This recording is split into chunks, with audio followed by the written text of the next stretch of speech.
আসসালামু আলাইকুম। জিআইটি ইনস্টিটিউটের প্রফেশনাল ভিডিও এডিটিং কোর্সে আপনাদের সবাইকে আবারও স্বাগতম।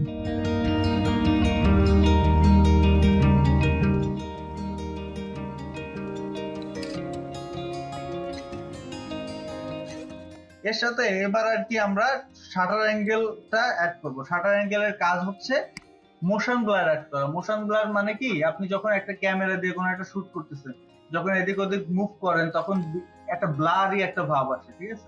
সেটা আনার জন্য আমাদের এখানে দেখেন শাটার অ্যাঙ্গেলের যে অপশনটা আছে এইটাতে আমরা 360 ডিগ্রি করে দেব, 360। আর এই উপরে যে চেক মার্কটা আছে এটাকে উঠাই দিব। তাহলে এবার দেখেন একটা ব্লারের একটা ভাব আসছে, দেখছেন? সো আমরা ফার্স্টে যাচ্ছি, এইখান থেকে শুরু করে দেখছেন একটা ব্লারের একটা ভাব আসছে না, মোশন ব্লার অ্যাড হয়েছে। এবার প্লে করে দেখলে আপনারা বুঝতে পারবেন, দেখছেন একটা মোশন ব্লারের একটা ভাব আসছে। সো এই জিনিসটাকে আরেকটু ইন্টারেস্টিং করার জন্য আমরা আরেকটা ইফেক্টের মধ্যে দিতে পারি। এই যে লেন্স ডিস্টরশন নামে একটা ইফেক্ট আছে, এই ইফেক্টটা টেনে এনে আমরা এর মধ্যে দিয়ে দিই। দেখেন এর মধ্যে আর একটা ইফেক্ট চলে এসেছে, লেন্স ডিস্টরশন। এখানে আমরা এখানে করে দিলাম হচ্ছে হ্যাঁ 360 ডিগ্রি দিছিলাম, 360 ডিগ্রি দিছি শাটার অ্যাঙ্গেলের মধ্যে, ট্রান্সফর্মের মধ্যে, শাটার অ্যাঙ্গেলের মধ্যে।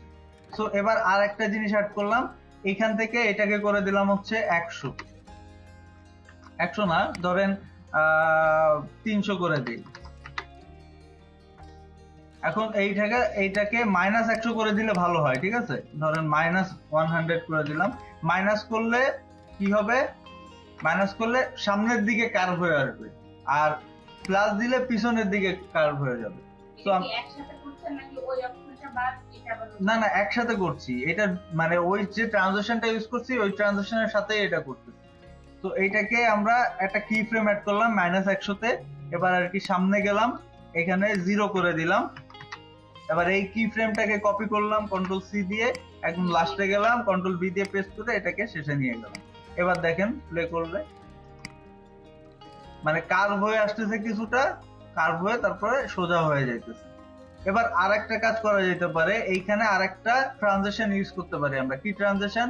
এই যে অ্যাপ্লাই ডিফল্ট ট্রানজিশন না দিয়ে আমরা এখান থেকে যদি নিচে যাই, তাহলে এই যে ভিডিও ট্রানজিশনের যে অপশনটা এটাকে অন করে, এই যে দেখেন ডিসলভ যে ফোল্ডারটা আছে এর মধ্যে ক্রস ডিসলভ আছে। আমরা এটা টেনে এনে ভিডিওর উপর যদি ছেড়ে দেই তাহলে এইটাকে একটু ছোট করতে পারবো। এটার উপরে ক্লিক করলে দেখেন এখানে চলে আসছে। আমরা এটাকে চাইলে ছোট বড় করতে পারি। সো এখান থেকে আমরা সামান্য একটু রাখবো। এটা রাখলে কি হয় বলেন তো? এই যে দেখেন দুইটা ম্যাচ হয়ে যায়, দুইটা ভিডিওর মধ্যে ক্রস ডিসলভ হয়ে যায়, একটা ম্যাচ করে দেয় দুইটার মধ্যে।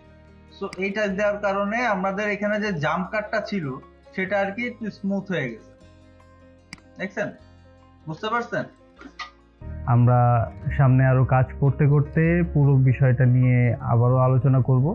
সো সেই পর্যন্ত সাথে থাকবেন আর চ্যানেলটিকে অবশ্যই সাবস্ক্রাইব করে রাখবেন। ধন্যবাদ।